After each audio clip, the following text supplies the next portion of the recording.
Selamat pagi buat kita semua. Kita mengucap syukur kepada Bapa kita, Tuhan Yesus, karena pagi ini kita bangun, kita sehat, dan kita menghirup udara yang segar. Walaupun masih snew ya, kalian di belakang itu lihat ya. Kelihatan kan masih ada snew-snewnya. Memang nggak turun lagi, tetapi masih ada di kursi-kursi. Mungkin nanti aku bersihkan sedikit. Tapi nanti ya setelah kita baca firman Tuhan. Untuk pagi ini aku akan mengulang sedikit tentang firman Tuhan yang di video lalu ya. Bagaimana Yesus menyembuhkan ibu mertua Petrus dan orang-orang lain ya. Di Matius itu ada 3 cerita tetapi ada informasi yang tambahan gitu. Maksudnya yang si Matius itu menceritakan supaya genaplah yang disampaikan oleh Nabi Yesaya, dialah yang memikul kelemahan kita dan menanggung penyakit kita. Itu ayatnya langsung Tuhan garansi ya. Artinya Yesus yang menanggung, yang memikul kelemahan kita. Jadi bukan kita sebenarnya, tetapi Dia. Memang secara fisiklinya sekarang kita kelihatannya kayak kalau ada misalnya penderitaan atau masalah ya, kita langsung hadapi secara langsung. Tetapi sebenarnya itu sudah ibaratnya kalau kita pun melakukan dosa itu sudah dibayar lunas di kematian Tuhan Yesus di kayu salib. Kemudian katanya juga di sini waktu menjelang malam orang-orang datang untuk meminta belas kasihan Tuhan supaya mereka disembuhkan. Jadi karena mungkin si mertuanya Petrus sembuh ya, dan kan pasti dari mulut ke mulut ya pasti ya. Kalau kita pun orang sakit pastilah kita kasih tahu, aku kemarin sakit disembuhkan sama Tuhan Yesus gitu ya. Kalau pada waktu itu kita kemudian kan pasti yang A pasti nanya kan, mungkin pasti si Anu kan sakit bawalah ke sana, si Anu kan sakit pasti bawalah ke sana. Begitulah kita pasti ya manusia. Makanya di video yang lalu itu kalau lihat gambarnya itu berbondong-bondong orang datang. Dan satu hal lagi di ayat yang di Lukas sama yang di Markus itu bahwasanya terakhir dibilang si orang-orang yang sakit itu bukan hanya sakit misalnya kayak fisik, tetapi mereka juga ada yang kerasukan setan. Dan Tuhan mengusir roh jahat itu dengan memerintahkan aja ya, dengan sepatah kata katanya. Dan pada saat si setan itu melihat Tuhan Yesus itu adalah Mesias, dan mereka bilang engkau adalah anak Allah katanya. Kemudian Yesus melarang mereka untuk berbicara, maksudnya si setan-setan itu, maksudnya tidak usah berteriak seperti itu ya. Dan di situ dikatakan bahwasanya si setan itu mengenal Mesias. Makanya kan aku bilang, setan dan Tuhan Yesus kita mengenal mereka satu dengan yang lain. Kita ya, kalau kita hanya mengandalkan mata fisik ini, kita nggak bisa kenal itu Tuhan Yesus, Roh Kudus, roh jahat. Jadi yang kita butuhkan adalah tuntunan roh dari Tuhan Yesus kita, yaitu Roh Kudus yang memampukan kita melihat ya. Kalau enggak, kita enggak mampu. Makanya aku bilang ada nabi-nabi palsu bahkan, karena kita mungkin lihatnya mereka berbicara dengan nama Tuhan Yesus, tetapi sebenarnya mereka jauh hatinya daripada pengajaran Tuhan Yesus yang sesungguhnya. Tetapi kita nggak usah pusing, seperti kata Tuhan, dari buahnya lah kita lihat. Makanya jika ada orang yang berbicara tentang ketuhanan ya, atau berbicara tentang Tuhan Yesus, tetapi mereka berperilaku seperti iblis atau yang jahat, berarti kita harus pertanyakan itu. Kita harus bertanya pada mereka, apakah kau benar pengikut Kristus atau tidak? Itu saja. Jadi kita nggak usah pusing, karena Tuhan Yesus kita itu jenius ya. Dan dia itu nggak perlu diajarin. Semua Alkitab ini dia sudah buat lengkap. Artinya kita di dunia ini mempunyai cobaan atau ujian. Jadi Tuhan Yesus itu kasih kita sudah bukan lagi kisi-kisi. Kalau kita di sekolah, kita kan dikasih kisi-kisi ujian baru kita bisa menyelesaikannya. Kalau Tuhan udah kasih contoh, bahkan dia sudah rela datang ke sini. Dia udah kasih contoh, dia kasih lihat ke kita bagaimana Tuhan mengorbankan anaknya yang tunggal supaya kita selamat. Dan dia memberikan contoh itu kepada kita. Bukan kisi-kisi ujian lagi, tetapi dia udah kasih contohnya langsung. Ibaratnya kita tuh tinggal nyontek aja, tinggal ngikutin. Kalau kisi-kisi kan masih kita, yang mana yang keluar ya? Yang mana yang keluar ya? Tetapi Tuhan langsung kasih contohnya, ini caranya gini. Kita cuma ngikut aja. Atau kalau bahasa kita itu, kita tinggal nyontek. Tahu? Tinggal nyontek Tuhan Yesus perilakunya. tetapi tidak mudah. Karena apa? Kita punya daging, kedagingan ini. Makanya dibilang di sini ya, kita lanjutkan ayatnya, di sini kita tahu rahasianya. Kita akan berdoa ya sebelum baca firman. Bapa di surga, terima kasih Bapa untuk pagi ini. Engkau bangunkan kami Bapa dalam keadaan sehat. Bapa, saat ini anak-anakmu akan membaca firman-Mu. Ajari kami Bapa. Taruh apa yang ingin Engkau taruh. Sampaikan apa yang Engkau ingin sampaikan di hati kami masing-masing. Supaya kami melakukan firman-Mu Bapa, sesuai dan turut kehendak-Mu. Bapa, terima kasih, hapuskan segala dosa dan pelanggaran kami. Kami berdoa di dalam nama Tuhan Yesus, Juru Selamat kami yang hidup. Amin. Ayatnya aku baca di Matius dan Lukas ya. Jadi kita baca di Matius dulu. Matius 8 ayat 18 sampai 22. Hal mengikut Yesus. Ketika Yesus melihat orang banyak mengelilinginya, ia menyuruh bertolak ke seberang. Lalu datanglah seorang ahli Taurat dan berkata kepadanya, "Guru, aku akan mengikut engkau kemana saja engkau pergi." Yesus berkata kepadanya, "Serigala mempunyai liang dan burung mempunyai sarang, tetapi Anak Manusia tidak mempunyai tempat untuk meletakkan kepalanya." Seorang lain, yaitu salah seorang muridnya, berkata kepadanya, "Tuhan, izinkanlah aku pergi dahulu menguburkan ayahku." Tetapi Yesus berkata kepadanya, "Ikutlah aku, dan biarlah orang-orang mati menguburkan orang-orang mati mereka." Kemudian ayatnya di Lukas 9 ayat 22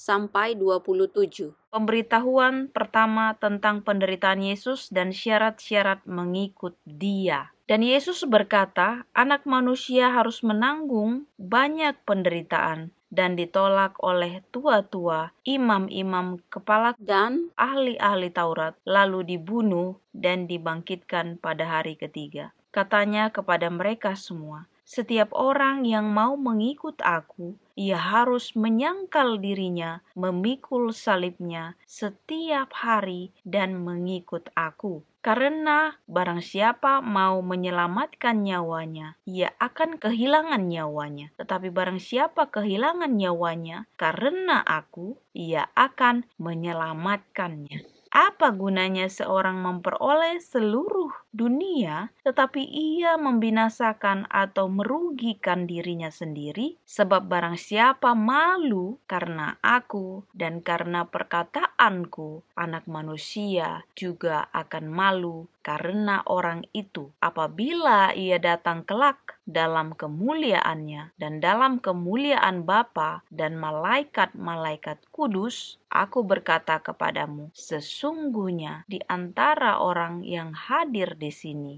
ada yang tidak akan mati sebelum mereka melihat kerajaan Allah. Di sini ayatnya aku langsung baca itu, tetapi maknanya hal mengikut Yesus. Dan di Lukas itu dikasih tahu bahwasanya Tuhan akan mati ya. Tuhan akan mengalami penderitaan, penolakan. Dan satu hal di sini aku garis bawahi juga bahwasanya mengikut Yesus itu adalah menyangkal diri setiap hari. Setiap hari loh, setiap hari di sini, setiap hari ya. Jadi memikul salibnya setiap hari dan mengikut aku setiap hari. Jadi setiap hari kita itu harus menyangkal diri kita. Karena apa? Karena setiap hari kita hidup bersama-sama orang lain. Kita kan gak hidup sendiri. Jadi setiap hari pasti kita berkomunikasi, pasti kita melakukan ini dan itu. Jadi kalau kita gak menyangkal diri, artinya kita memikul salib kita, ya.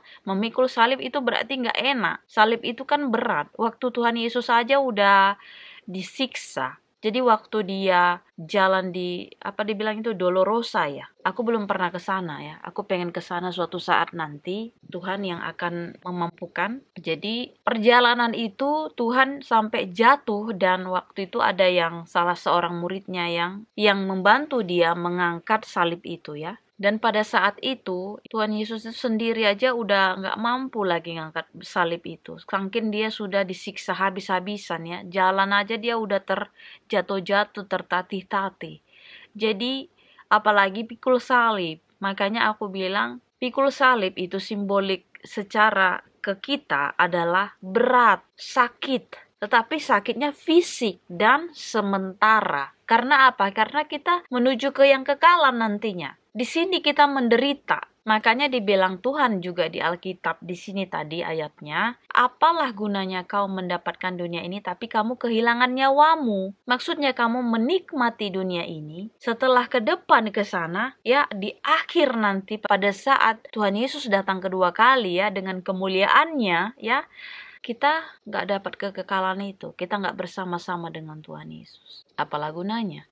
Dan pada saat lagi di sini aku garis bawahi, kata Tuhan Yesus, pada saat salah seorang dari ahli Taurat, aku mau mengikut engkau. Dia bilang apa? Kau harus menyangkal dirimu. Kemudian salah seorang dari muridnya yang lain juga berkata, aku mau menguburkan ayahku dulu, katanya. Jawab Yesus, biarlah orang-orang mati menguburkan orang-orang mati mereka. Ikutlah aku, katanya. Itu padahal orang tuanya. Harusnya kan kita, kalau mau kita seperti orang Farisi, yang orang tua, harusnya kan kita menghormati orang tuanya. Tetapi artinya, orang tua itu kan sudah meninggal ya. Bukan berarti kita juga nggak menghormati. Tetapi inilah makanya aku bilang juga, sudah meninggal ya sudah. Aku pernah komunikasi dengan mamaku. Artinya aku kan orang Batak ya, darah orang Batak. Bukan aku malu dengan orang Batak. Tetapi kalau aku mau kasih tanggapan ya, berpulang ini mungkin kalian yang di sana mendengarkan videoku, orang Batak, kalian boleh komen atau kasih pengarahan, pengertian. Tetapi sebagai boru Batak aku bilangnya, kita kan punya adat itu kalau orang meninggal itu ya, apalagi orang tuanya yang udah tua gitu, biasanya kita itu pakai harus pesta besar-besaran dan sebagainya dan sebagainya. Aku bilang itu boleh untuk adat istiadat, tetapi kalau yang menurutku yang terpenting, hiduplah dia dulu baru kau senangkan. Jangan udah mati baru kau senangkan, pesta besar, bikin ini, kuburannya sampai setinggi langit ibaratnya. Gak ada lagi gunanya itu. Pada saat hidupnya manusia itu berguna itu. Tapi kalau sudah mati gak ada lagi gunanya. Itu yang aku mau katakan di sini ya. Artinya sebagai boru Batak,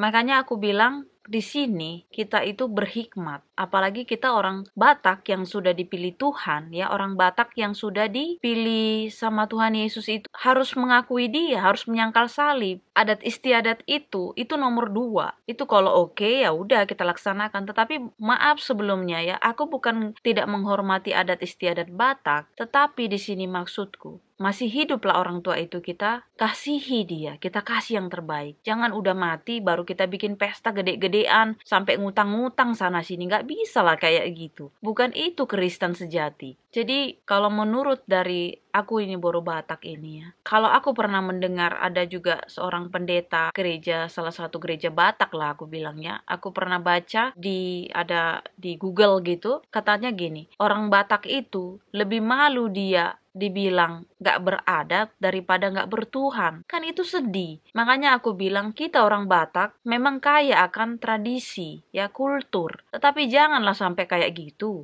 Kan ujung-ujungnya apa, nanti kita harus kekekalan itu gitu loh. Apalagi kita yang sudah dipilih Tuhan. Kalau yang belum dipilih Tuhan mungkin ya kalian pelajarilah. Tapi kalau yang sudah dipilih Tuhan ya, orang Batak Kristen, kita harus memang benar-benar pahami isi dari firman ini. Jangan pula kita lebih tradisi duluan daripada Tuhan. Makanya kalau aku nggak tahu mungkin kalian di sana bertentangan, ya kalian silahkan komen aja atau kita sharing. Tetapi di sini aku sebagai boru Batak, kubahagiakan itu orang tuaku selagi hidup. Nanti kalau udah mati dia nggak merasakan. Jadi enggak lah. Kalau memang nanti mati aku sanggup ya bikin pesta gede-gede ya atau apalah itu mungkin lah. Tapi menurutku pun lebih baik juga untuk yang orang hidup yang kupergunakan uang itu menurutku. Ya pesta seadanya secukupnya. Kan dibilang mamaku juga gini, adanya pesta besar, adanya pesta kecil. Jadi sama-sama pestanya. Mau besar mau kecil itu kan cuman manusia aja yang patok-patokin. Yang penting kan kita laksanakan gitu aja, simbol aja, nggak harus. Yang pasti apa? Yang paling utama mengasihi manusia. Jangan kita buat pesta besar-besar, tangga kita kelaparan contohnya. Ya kan? Atau anak-anak kita atau anak-anak keluarga kita nggak sekolah, nggak mendapatkan pendidikan yang baik, tapi pestanya gede-gede. Itu makanya aku di sini, mungkin kalian di sana aku nggak tahu, mungkin kalian benci sama aku atau bagaimana yang orang Batak ya. Tapi Di sini aku nggak mau membenci-benci kalian juga, tapi disinilah aku bilang kalau kita yang sudah dipanggil Tuhan, jangan kita duluankan adat itu. Karena apa? Karena Tuhan yang kekal, bukan adat itu yang kekal. Adat itu dibuat, tetapi bukan jadi berpatok ke sana. Ibaratnya Tuhan nggak bilang, kau harus bikin pesta adatmu gede-gede. Kau harus bikin, nanti kalau orang tua mau meninggal, pestanya gede-gede, baru kau masuk surga. Bukan itu. Hormatilah ayah dan ibumu. Jadi kita hormati, kita sayangi dia. Tapi kan selagi hidup. Kalau udah mati, Tuhan aja bilang gitu. Tinggalkan. Biarkan aja orang yang menguburkan ayahmu itu. Kan gitu. Jadi apalagi mau kita bikin pestanya lagi bikin ini. Kan berarti kita di sini harus bisa berpikir di situ. Bagi orang-orang yang kita yang bangsa Batak ini ya. Bukan, sekali lagi di sini aku bukan benci, bukan merendahkan. Aku bangga jadi boru Batak. Bangga sekali. Tetapi janganlah kita, karena apalagi ada yang kubaca lagi di Google itu, di video itu, orang Batak juga dituntutlah orang tuanya sampai ke pengadilan sekian ratus juta, miliar dan sebagainya. Aduh, amangoy.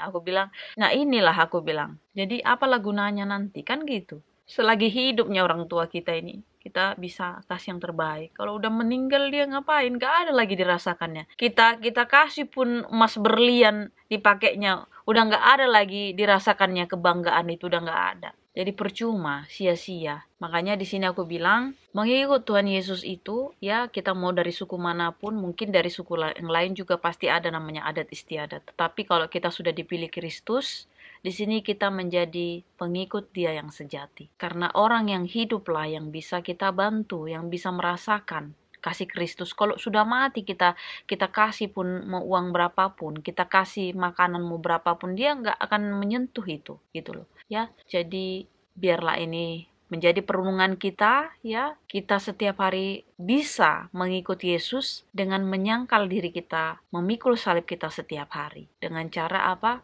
Kita sabar terhadap yang lain. Tidak mudah, tapi kita saling menguatkan, dan biarlah ini firman Tuhan berakar, bertumbuh, dan berbuah di dalam kehidupan kita. Inilah doa dan harapan kita berdoa. Bapa yang di surga, kami anak-anak-Mu mengucap syukur Bapa. Terima kasih untuk firman-Mu yang menguatkan kami. Bapa, ajari kami supaya kami dengar-dengar firman-Mu, melakukan firman-Mu. Banyak kesalahan kami. Mungkin kami tidak sengaja ataupun sengaja ya Tuhan, melukai hati-Mu. Maafkan kami Bapa. Dan biarlah ya Bapa, firman-Mu ini tetap kami ingat. Kami bisa memikul salib kami setiap hari, lebih sabar terhadap yang lain. Melakukan yang baik Bapa di dalam keluarga kami selagi mereka hidup, bukan sesudah mati. Bapa, sempurnakan doa anak-anak-Mu di dalam nama Tuhan Yesus, Juru Selamat kami.